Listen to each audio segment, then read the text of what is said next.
Hello friends, good morning. पिछली class में हमने रिलेशन को डिफाइन किया था, रिलेशन को कैसे रिप्रेजेंट करते हैं इसके बारे में बताया था।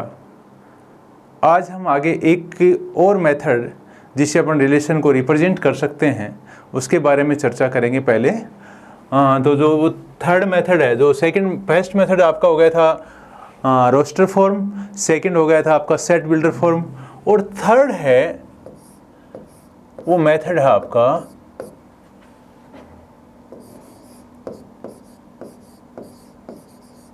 Arrow diagram.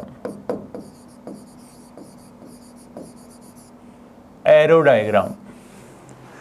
डायग्राम में कैसे होता है, मान लो दो सेट हैं, एक सेट ए है,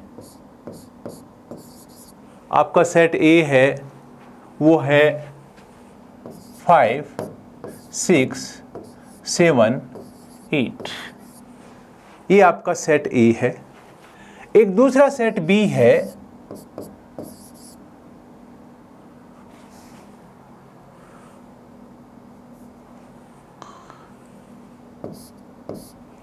set B is equal to आपका है 10, 12, 13, 14 एंड 16। ये आपका दूसरा सेट बी है। अब आपको एक रिलेशन डिफाइन है आर एक रिलेशन है डिफाइन। कहां से कहां है रिलेशन?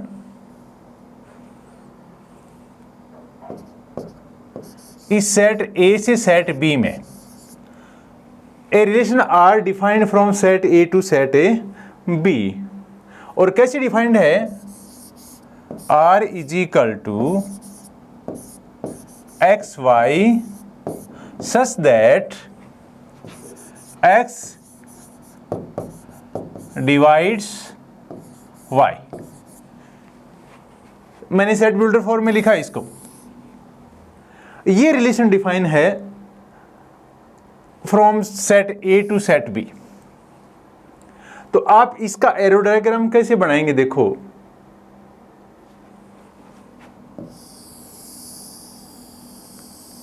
आप सेट ए लिखेंगे, यहां आप सेट बी लिखेंगे। सेट ए के एलिमेंट्स आप यहां पे लिख देंगे 6, 5, 6, 7, 8। आप सेट बी के एलिमेंट्स भी लिखेंगे 10, 12, 13, 14 एंड 16। 10, 12, 13, 14 एंड 16। आपका रिलेशन है वो इस रूल से डिफाइन है, x divides y। It means आपको ये देखना है कि एलिमेंट a का कौन सा एलिमेंट b के एलिमेंट को डिवाइड करेगा। देखो, 5 10 को डिवाइड करेगा, तो ये आप 5 को 10 की तरफ एरो कर देंगे इसमें, और 5 किसको डिवाइड कर रहा है और किसी को नहीं कर रहा। अब आगे बढ़ेंगे आप। 6 किसको डिवाइड कर रहा है?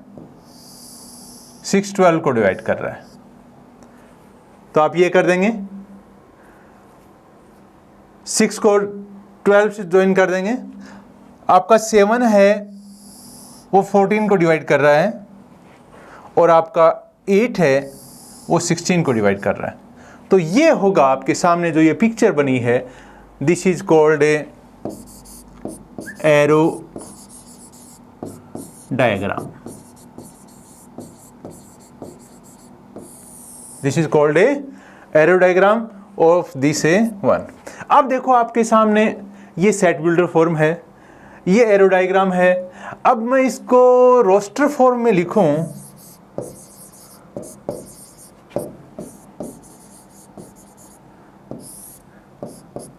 तो देखो रोस्टर फॉर्म में भी आप लिख दो, देखो आपके पास set builder form, arrow diagram form, और थर्ड आ जाएगा roster form R is equal to 5 10। आप इसको देख के कर सकते हैं, 5 10 6 12 6 12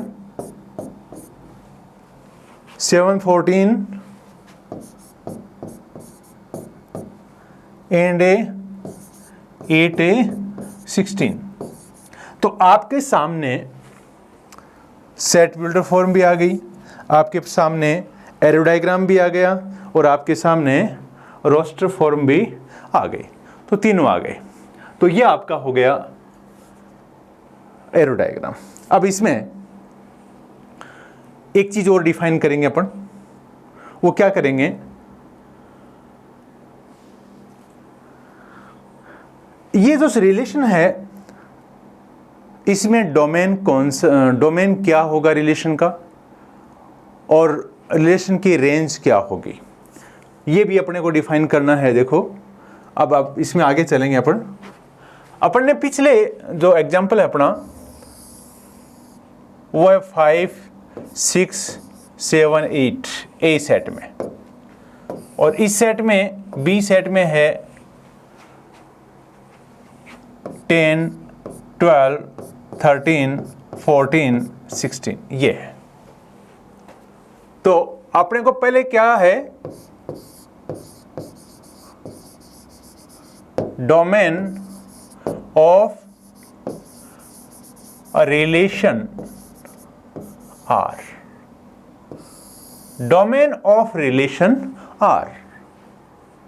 What is R? R is a relation defined from set A to set B. R is a relation defined from set A to set A B. What is domain of relation R? क्या होगा domain? Domain ये होगा कि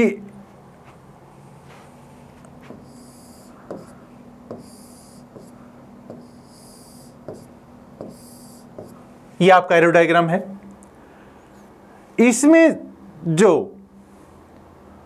एरोडायग्राम के जो ए के जो element है जो बी से रिलेटेड हैं, एरोडायग्राम में ए के जो एलिमेंट जो बी से, इसमें तो ये सारे रिलेटेड है। मान लो मैं यहां 3 लिखता, यहां 5 लिखता, ये होता। तो इसमें इस ए के वो एलिमेंट जो इस बी के एलिमेंट से रिलेट हैं,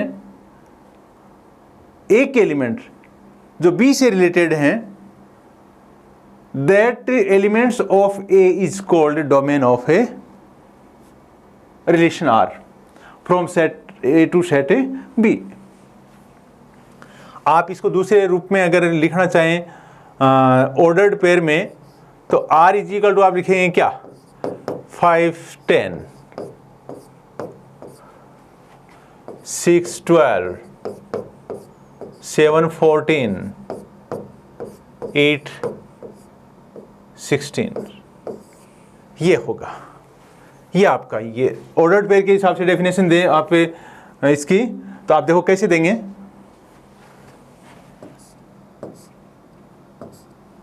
आपने यहां डोमेन आपका आया था 5 6 7 8, और यहां देखो आप 5 6 7 8 क्या है,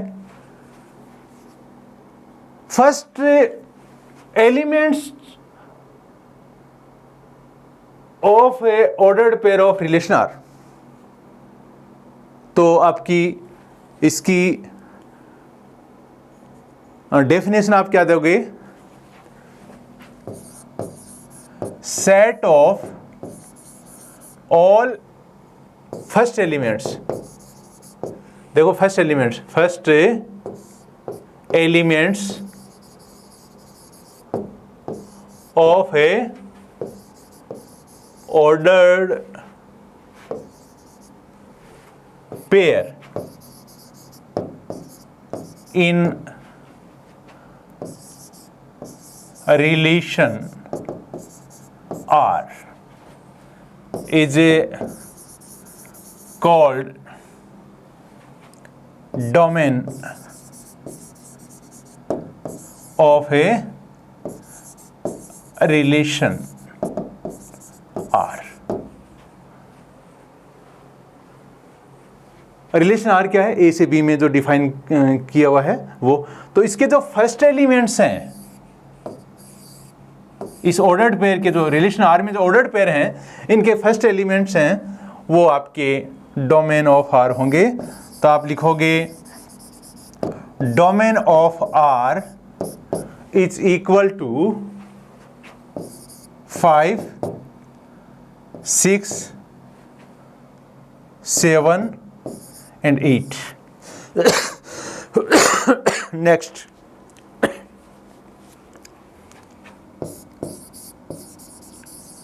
a range of a R.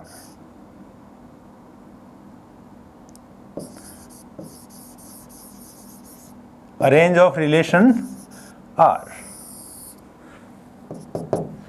इस रिलेशन R की रेंज क्या है? रेंज ऑफ रिलेशन आर, जैसे आपने इस ऑर्डर्ड पेयर के जो फर्स्ट एलिमेंट्स हैं वो डोमेन है, वैसे ही ऑर्डर्ड पेयर के जो सेकंड एलिमेंट्स हैं that is called A range of the relation.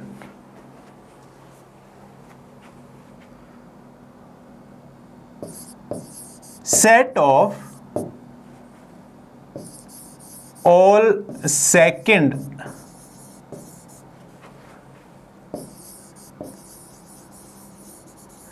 elements of a ordered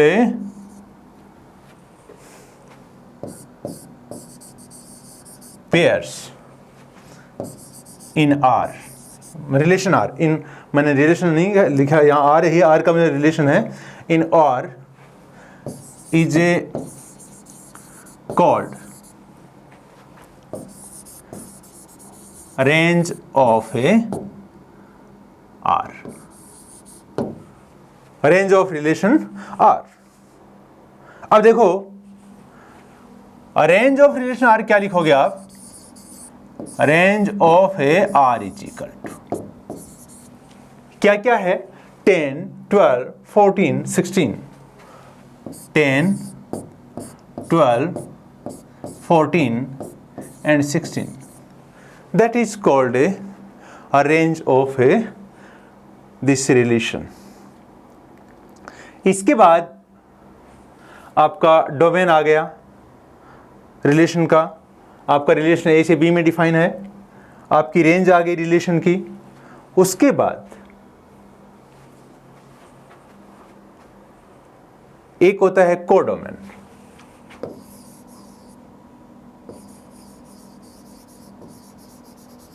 codomain of a relation R, codomain of relation R. आप इसमें पिछले वाले में देखिए, ये सेट ए है, ये सेट बी है, जो रिलेट हैं, ए के जो एलिमेंट रिलेट हैं बी से उनको डोमेन कहेंगे, और बी के वो एलिमेंट जो इस ऑर्डर्ड पेयर के सेकंड एलिमेंट हैं उनको रेंज कहेंगे। और इस पूरे सेट बी को, इस पूरे सेट बी को चाहे रिलेट है चाहे नहीं है, that is called A codomain. Codomain ये पूरा सेट होगा, तो आप इसको मैं लिख दूंगा codomain is equal to B. मेरे को ये करने की जरूरत नहीं है, आगे वाले मैं डेफिनेशन देने की जरूरत नहीं है, आपकी डेफिनेशन यही मिल गई आपको। इस पूरे सेट को आप बोलेंगे कोडोमेन। ये पूरा इसको कर दीजिए, आगे बढ़िए, आगे चलेंगे। अब मेरे पास, मैं इसको अदर मेथड से डिफाइन करना चाह रहा हूं। सेट बिल्डर फॉर्म में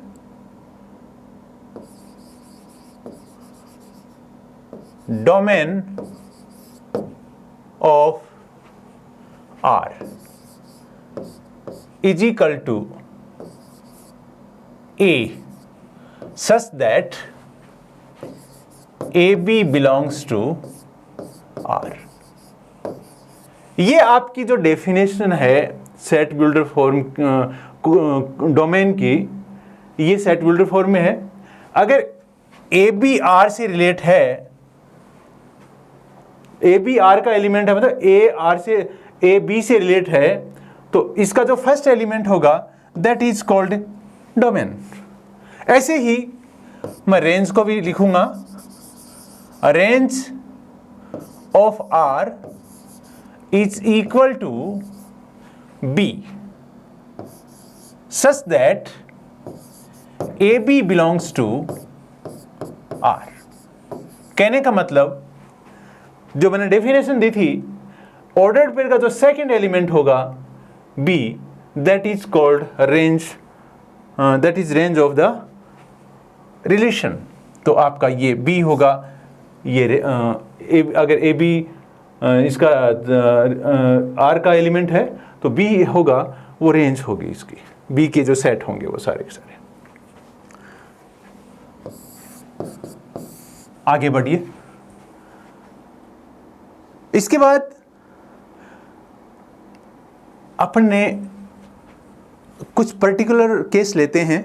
फर्स्ट पर्टिकुलर केस क्या है, आपके पास नल रिलेशन है, null relation. Null relation means R is equal to 5, ये आपका नल रिलेशन है। इसका जो डोमेन होगा वो क्या होगा, इसकी जो रेंज होगी वो क्या होगी, ये आपको बताना है। देखो नल रिलेशन में आप ध्यान दें तो दो सेट होते हैं, एक सेट A है, एक सेट B है। इसके किसी सेट से कोई रिलेशन नहीं है। इसका किसी एलिमेंट, A के किसी एलिमेंट का B के किसी एलिमेंट से कोई रिलेशन नहीं है। अगर रिलेशन ही नहीं है, आपकी जो डेफिनेशन है वो ये कह रही है कि AB belongs to R, then A is called a domain. अब यहां रिलेशन ही नहीं बन रहा, तो बताओ फिर इसमें क्या आएगा डोमेन में? डोमेन में आपका आएगा एम्प्टी सेट 5। आपकी रेंज, क्योंकि कोई एलिमेंट किसी से भी रिलेट नहीं है, ये भी आपका आएगा 5। अगर आप आगे बढ़ते हैं तो एक और सेट लेते हैं अपन,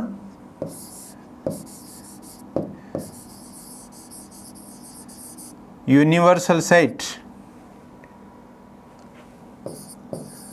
यूनिवर्सल सेट जो है वो आपका A क्रॉस B। ये A क्रॉस B मतलब A B का कार्टेशियन कोऑर्डिनेट, कार्टेशियन प्रोडक्ट होगा, वही आपका मतलब पूरा सेट है। A के सारे एलिमेंट B के सारे एलिमेंट से रिलेटेड है। तो इसमें आपका जो डोमेन आएगा वो क्या होगा, और आपकी रेंज होगी वो क्या होगी, ये ध्यान देना आपको। आपको ये पता है कि अगर ये A है, ये B है, दो सेट हैं, ये A B C एलिमेंट है, ये 1 2 3 है, तो आपको पता है कि A क्रॉस B में A सभी से रिलेट होगा, B भी सभी से रिलेट होगा, और C भी सभी से रिलेट होगा। तो अब आपको इसमें दिख रहा है कि इसका डोमेन क्या होगा। इसका डोमेन होगा A B C, मतलब सेट A, और इसकी रेंज क्या होगी, सेट B। तो ये आपके पर्टिकुलर केस हो गए डोमेन और रेंज के लिए। तो इस तरीके से अब अपन इसमें आगे चलते हैं। क्वेश्चन है A इज इक्वल टू 1 2 3 4 5।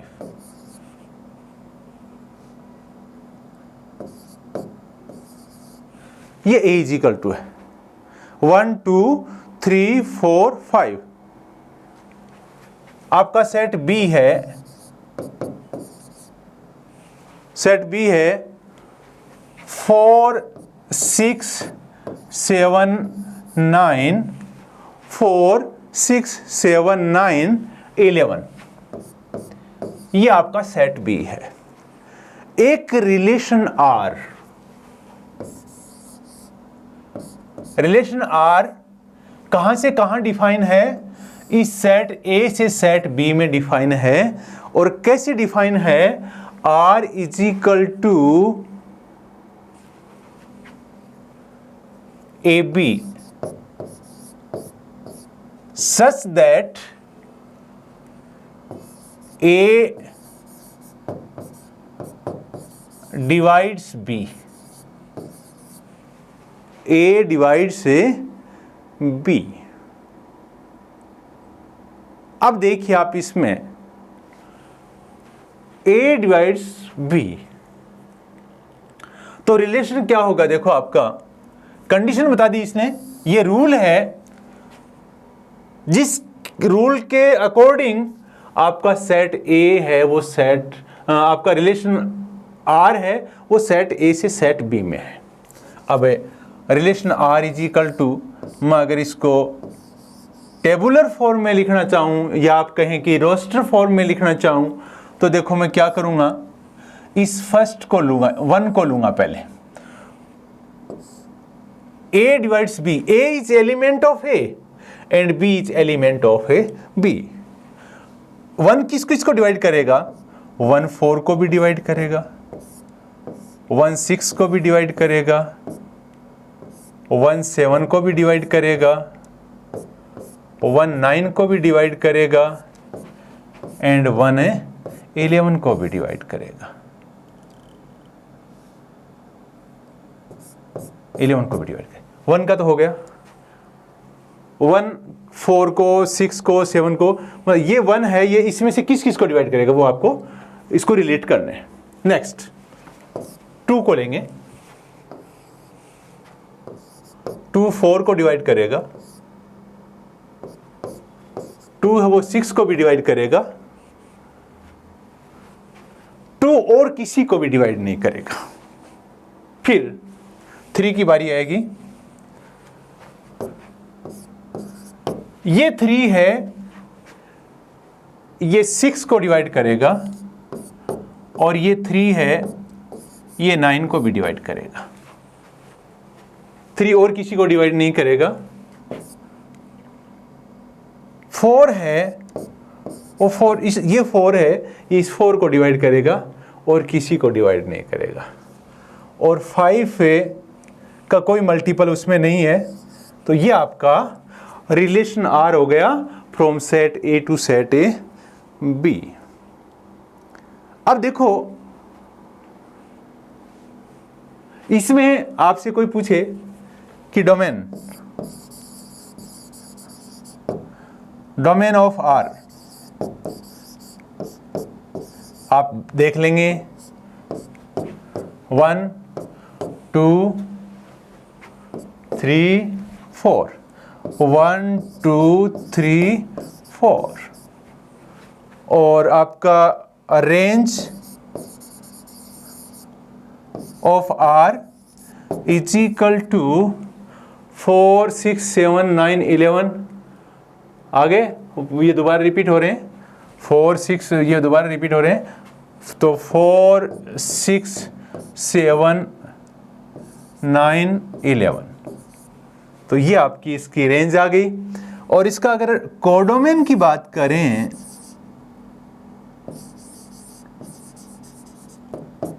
तो सेट B होगा और set B is equal to होगा 4 6 7 9 11। ये आपका ये हो जाएगा। तो इस तरीके से ये आपके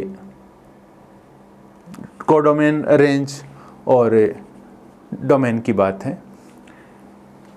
अब अपन इसका ये तो रिलेशन हो गया। रिलेशन का जो अपन ने किया वो सेट A से सेट B में किया। अगर अपन रिलेशन को उल्टा करें तो उसको बोलेंगे अपने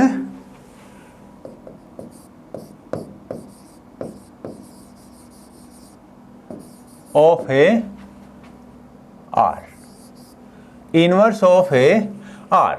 मतलब ये भी एक रिलेशन है, इनवर्स ऑफ आर। मतलब आपका रिलेशन आर है, वो सेट ए से सेट बी में डिफाइन है, तो आपका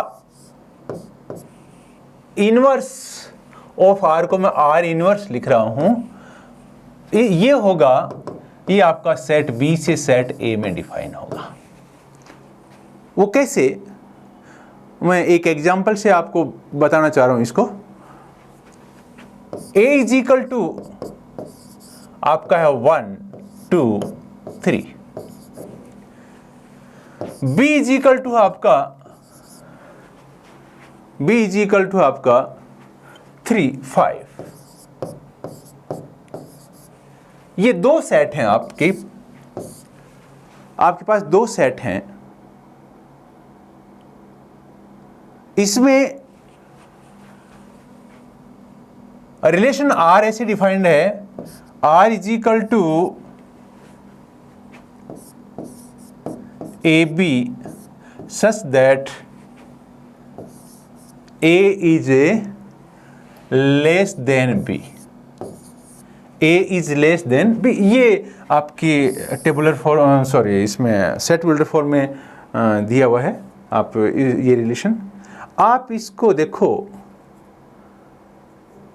जब टेबुलर फॉर्म में लिखेंगे then R is equal to आपका ये सेट ए का एलिमेंट है, ये सेट बी का एलिमेंट। आपकी जो कंडीशन है वो ये है, आपका रूल ये है जिसके अंडर में आपका रिलेशन डिफाइन है। A is less than B, मतलब ये A है, ये सेट A के एलिमेंट है, और B है वो सेट B के एलिमेंट है। तो आप इसमें एक की जगह अगर आप 1 लिखते हैं तो 1 किस से छोटा है? 1 3 इसके B के 3 से भी छोटा है, और 1 है वो B के 5 से भी छोटा है। नेक्स्ट आपका 1 का हो गया। अब 2 less than 3 and 2 less than 5, 2 का भी हो गया 3 इज इक्वल टू 3, तो ये नहीं लेंगे क्योंकि आपका रिलेशन इस कंडीशन के अकॉर्डिंग नहीं है, तो आप लिखोगे 3 5। तो ये आपका रिलेशन हो गया, ऑर्डर्ड पेयर में हो गया, ये आपका टेबुलर फॉर्म में हो गया आपका। अब इसमें मुझे क्या चाहिए? Are inverse. आर इनवर्स में आपको कुछ नहीं करना, ये आपका आर आ गया, ये आपका आर है। आर इनवर्स में आप क्या करोगे?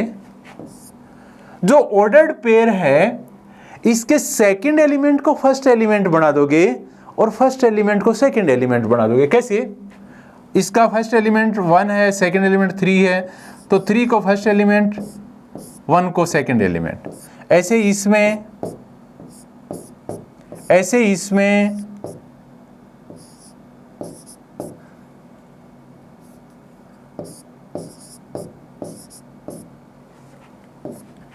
ऐसे इसमें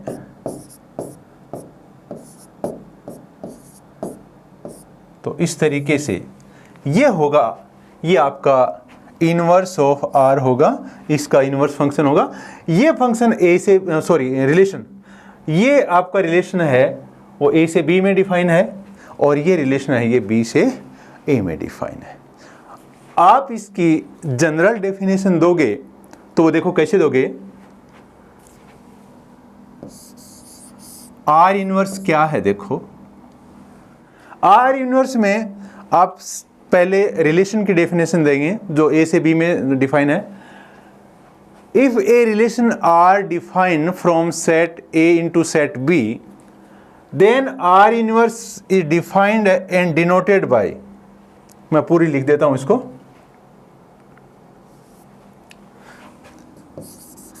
if A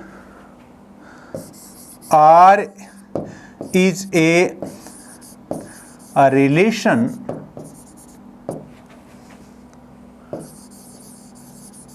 defined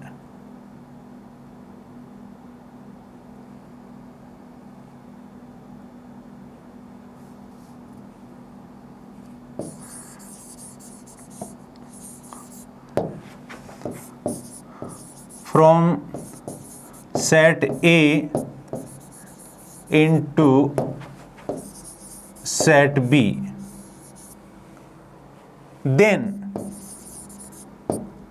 R inverse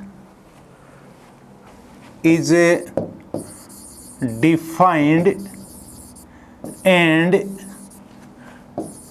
denoted by R inverse is equal to what? आपने कहा कि आपने इसको ऑर्डर्ड पेयर को आपने इंटरचेंज कर दिया। ऑर्डर्ड पेयर के जो एलिमेंट्स हैं इनको आपने इंटरचेंज कर दिया। क्या किया आपने? बी की जगह ए लिख दिया, ए की जगह बी लिख दिया। तो इनवर्स फंक्शन होगा, इनवर्स रिलेशन होगा वो B A such that A B belongs to R. कहने का मतलब अगर ए बी रिलेशन आर का है तो बी ए होगा वो आर इनवर्स का रिलेशन, आर इनवर्स का एलिमेंट होगा। तो इस तरीके से अब इसमें भी आप ध्यान दीजिए, इस जगह देखिए, आप में आपका इसमें जो आर का डोमेन है उसकी बात करें अपन,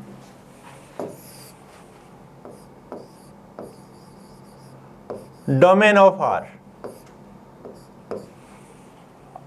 domain of R 1 2 3, domain R of R is equal to 1 2 3।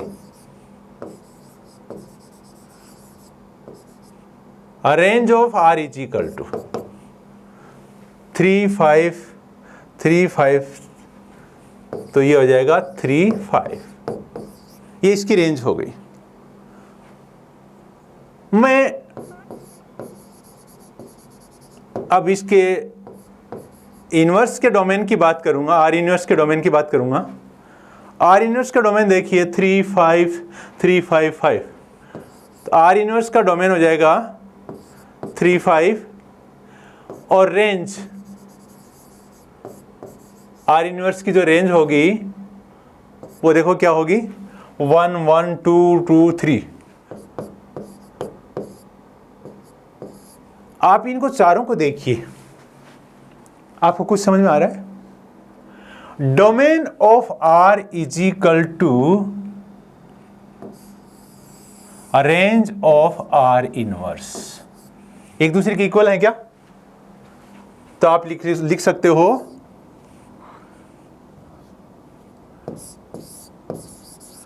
Domain of R is equal to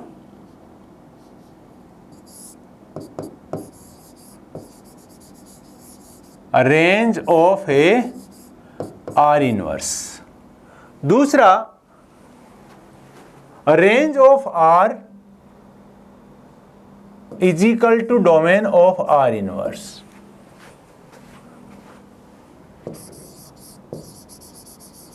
range of R is equal to domain of R inverse. तो ये आपका आपस में रिलेशन रहेगा, एक का डोमेन दूसरे की रेंज होगी, दूसरे का डोमेन फर्स्ट की रेंज होगी। आगे बढ़िए। अब ये आपने रिलेशन का और इनवर्स ऑफ रिलेशन का डोमेन और रेंज देख लिया। अब इनवर्स रिलेशन का जो अपने डोमेन है इसको जनरली कैसे लिखेंगे? Domain of R inverse is equal to domain of a R inverse is equal to, आप लिखेंगे b such that A B belongs to R. ऐसे ही range of R inverse is equal to a such that A B belongs to R. तो ये आप generally आप इसको इस तरीके से लिख सकते हैं। अब देखो आगे बढ़ते हैं। आगे क्या है कि ये यहाँ तक डोमेन रेंज ये सारा आ गया। अब अपने टाइप्स ऑफ रिलेशन की बात करेंगे कि कौन से टाइप्स के रिलेशन होते हैं। दो टाइप मैं डिस्कस कर चुका हूं, मैं दोबारा एक बार डिस्कशन करूंगा उसको।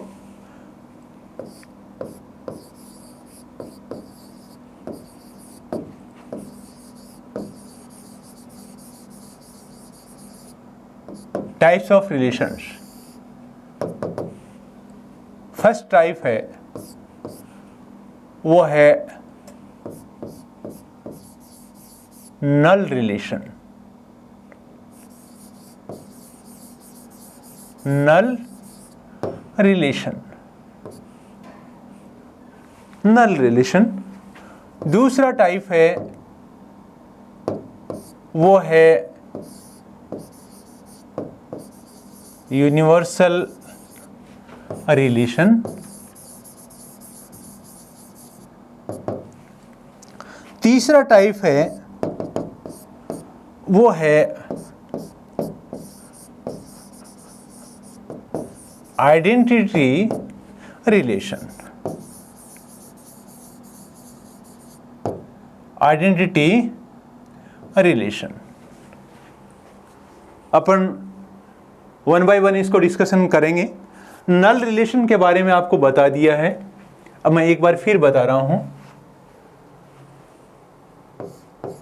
इसके डेफिनेशन क्या है, देखो मैं यहां से शुरू कर रहा हूं इसको। If a no element of a set A is a related to any element of set B, ये set A if no element of set A is a related to any element of a set B, then it is called a null relation. It is called a null relation. ये आपका null relation आ गया। इसमें इस दो set होते हैं, relation के लिए दो सेट होते हैं, एक सेट ए होता है, एक सेट बी होता है। Set no element of set A, मतलब कोई भी सेट का ए का कोई भी एलिमेंट सेट बी के किसी भी एलिमेंट से रिलेट नहीं होता है, that is called a null relation. और इसको डिनोट करते हैं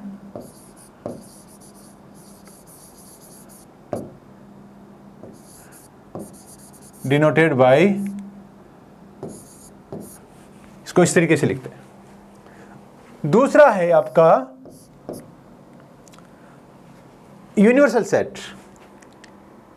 यूनिवर्सल सेट, यूनिवर्सल सेट को अपन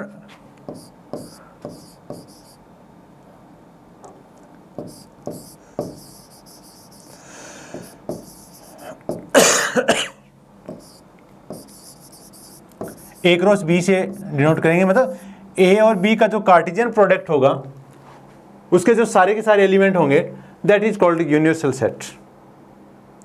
अब यूनिवर्सल सेट में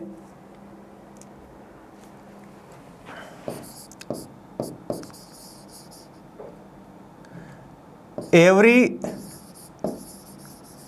element of set A is related to each element of a set B। कहने का मतलब ये हो गया कि इस सेट ए का, जैसे मान लो दो आपके सेट हैं, सेट ए से सेट बी में एक रिलेशन डिफाइन है, तो सेट ए का हर एक एलिमेंट सेट ए के हर एक एलिमेंट से अगर रिलेट करता है तो आप उसको कहेंगे यूनिवर्सल रिलेशन। थर्ड है आपका आइडेंटिटी रिलेशन। आइडेंटिटी रिलेशन क्या है? देखो, आइडेंटिटी रिलेशन में जैसे मैं एक एग्जांपल देता हूं,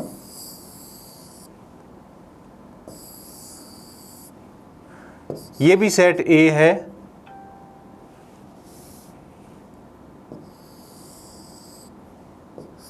और ये भी सेट ए है, ये भी 1 2 3 है, ये भी 1 2 3 है। ओके, सेम सेट है। 1 1 से हो, 2 2 से हो और 3 3 से हो। तो इस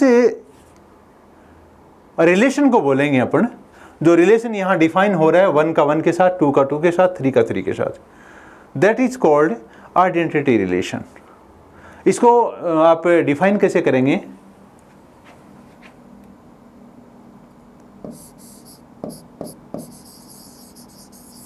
every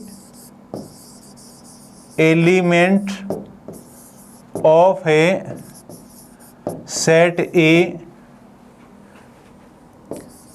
is related to itself only। Every element of set A is related to itself only। मतलब एक है वो एक से रिलेट होना चाहिए, 2 है वो 2 से रिलेट होना चाहिए, 3 है वो 3 से रिलेट होना चाहिए। तो इस टाइप का जो रिलेशन होता है, every element of set A is related to itself only, then the relation is called identity relation।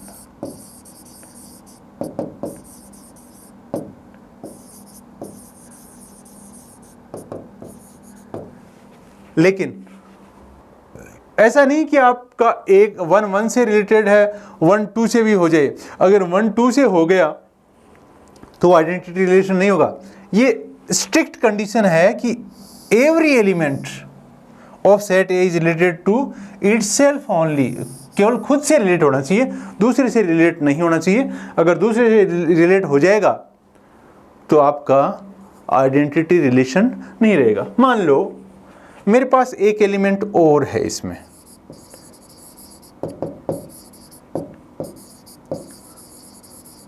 ये आइडेंटिटी रिलेशन है, लेकिन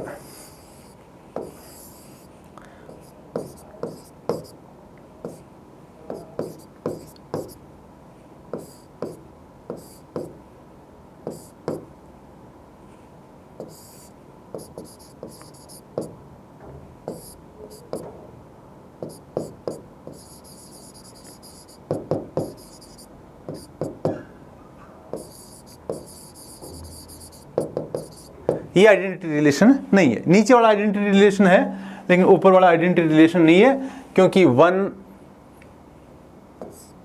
1 does not belongs to R, तो इसलिए ये आइडेंटिटी रिलेशन नहीं है। तो आज अपना ये टाइप्स ऑफ रिलेशन में ये 1 2 3 टाइप्स हो गए हैं, और टाइप्स ऑफ रिलेशन में और भी बचे हुए हैं, वो अपन नेक्स्ट क्लास में लेंगे। Thank you.